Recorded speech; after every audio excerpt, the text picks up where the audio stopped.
Hello everyone, once again I welcome all of you on our platform Let's Dream Together। हमारे एक subscriber हैं जिनकी request पे specially इस वीडियो को बनाया जा रहा है कि NCT सर्टिफिकेट कैसे बनाना है, उसका प्रोसीजर क्या है। वो बहुत बार रिक्वेस्ट कर चुके हैं कि मैम इस पे एक वीडियो बना दीजिए। ये वीडियो उसी पर्पज़ के लिए बनाई जा रही है। सबसे पहले हम देखेंगे NCT सर्टिफिकेट क्या होता है, हमें क्यों चाहिए और कैसे बनेगा। NCT सर्टिफिकेट होता है जैसे कि हमें पता है हमारी 10th क्लास जहाँ से हमने स्कूल से की है वो किस बोर्ड से एफिलिएटेड है, हरियाणा बोर्ड से है या फिर CBSE से है। जो हमने 12th की है वो किस बोर्ड से एफिलिएटेड है। ऐसे ही सिमिलरली जो हमारी बीएड होती है वो हम जिस कॉलेज से उसको करते हैं वो कॉलेज अगर रिकॉग्नाइज्ड है NCT के अंडर तो वो डिग्री हमारी वैलिड होगी। NCT की फुल फॉर्म क्या होती है? National council for teacher education, जो कि बीएड के कॉलेजेस को रिकॉग्निशन देते हैं कि हाँ आप NCT के अंडर आते हैं। क्यों चाहिए? जब हमारी डॉक्यूमेंट वेरिफिकेशन होती है किसी भी टीचिंग एग्ज़ाम के लिए तो वहाँ पे इसकी रिक्वायरमेंट होती है कि आपने जहाँ से जिस कॉलेज से आपने बीएड की है वो वेरीफाइड है या नहीं है। ये था कि हमें क्यों चाहिए। अब हम देखेंगे ये कैसे बनता है। सबसे पहला स्टेप क्या होगा, आप गूगल पे टाइप कीजिए, टाइप सेम करना है एज इट इज़, कोई चेंज नहीं करना है, NCTE सर्टिफिकेट। आप जैसे ये टाइप करेंगे पहला लिंक ओपन होगा NCTE OTP RMS, उस पर क्लिक कर दीजिए। क्लिक करने के बाद एक विंडो ओपन हो जाएगी जहाँ पे आपको क्या करना है, राइट हैंड साइड आपके लैपटॉप का जो राइट हैंड साइड है वहाँ पे ऑप्शन होगा रजिस्टर नाउ और ये ब्लू कलर में होता है, उस पर क्लिक करिए। जैसे ही आप उस पर क्लिक करेंगे नेक्स्ट विंडो ओपन होगी जिसमें आपको कुछ डिटेल्स फिल करनी होगी। उसमें स्पेशली नेम फिल करना है, आपकी डेट ऑफ बर्थ क्या है और कोई भी जो आपका मोबाइल नंबर एक्टिव है उसको फिल कीजिए।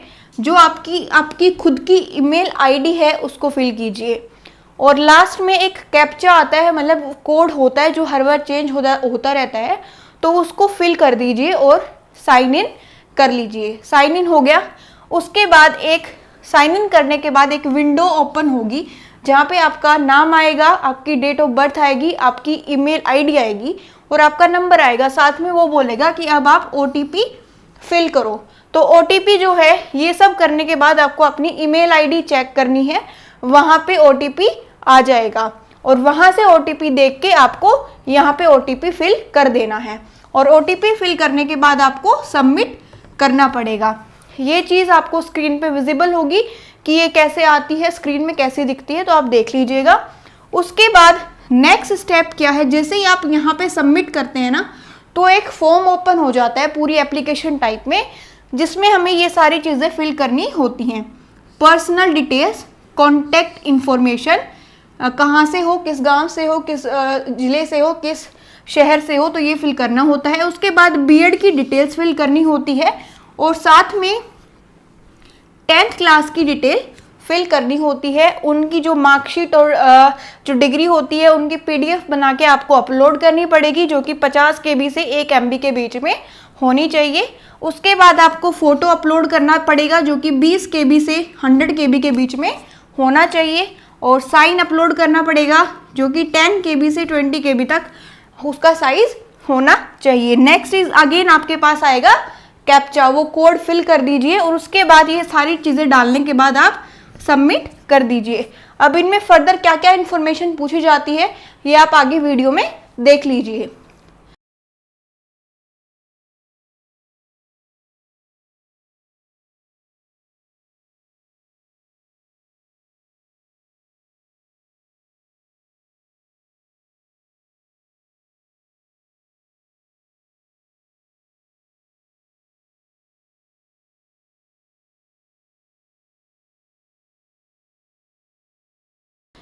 जैसे ही आप ये सारी इंफॉर्मेशन फिल कर देते हैं उसके बाद सबमिट करने के बाद आपका जो है सारा सिस्टम बंद हो जाएगा, ठीक है। और फिर एक विंडो आपके आगे खुलेगी जिसमें एक पेज में आपके सामने एक यूज़र नेम और पासवर्ड लिखा होगा, ठीक है। इसको यहीं पे मत छोड़िएगा, यूज़र नेम और पासवर्ड से दोबारा लॉगिन करिएगा। आपने दोबारा लॉगिन करने के बाद राइट हैंड साइड पे लिखा मिलेगा कि आपने अब तक जो अपनी ये डिटेल्स फिल की हैं इनको फ्रीज नहीं किया है, और अगर आप फ्रीज नहीं करेंगे तो आपका डॉक्यूमेंट वेरीफाई होके नहीं बनेगा। तो उसके बाद आप इस फ्रीज बटन पे क्लिक कीजिएगा और उसके बाद आपको 3 टिक करने पड़ेंगे। एक पेज आएगा कि आपकी ये डिटेल ठीक है जो आपने बीएड की डाली है, तो आप टिक कीजिएगा और आगे बढ़िएगा। फिर एक आएगी कि 10th की डिटेल ठीक है, आपकी जो कॉन्टैक्ट है, पर्सनल डिटेल है वो ठीक है। तो तीनों में टिक करते जाइए। उसी को हम क्या बोलते हैं, आपने अपनी डिटेल्स को फ्रीज कर दिया। जैसे ही आप फ्रीज करते हैं उसके बाद नेक्स्ट पेज ओपन हो जाएगा और वहाँ पे फिर से लिखा मिलेगा वेरिफिकेशन पेंडिंग। इसका मतलब अब आपका काम हो चुका है। वेरिफिकेशन पेंडिंग के बाद आपके पास एक मेल आएगी कि आपकी एप्लीकेशन सबमिट हो चुकी है और 7 से 9 दिन के अंदर आपका सर्टिफिकेट बन जाएगा, वेरीफाई हो जाएगा।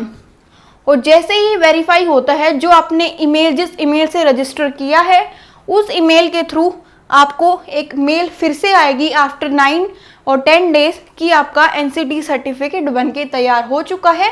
आप अपने यूज़र नेम और आईडी से दोबारा लॉगिन कीजिए और उसको डाउनलोड कर लीजिए। सो ये था प्रोसेस एनसीटी सर्टिफिकेट के लिए।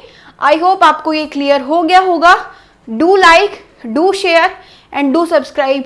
एंड या वन मोर इन्फॉर्मेशन, मेरा डीवी ऑलरेडी हो चुका है। अगर आपको उसका एक्सपीरियंस देखना है तो वीडियो ऑलरेडी चैनल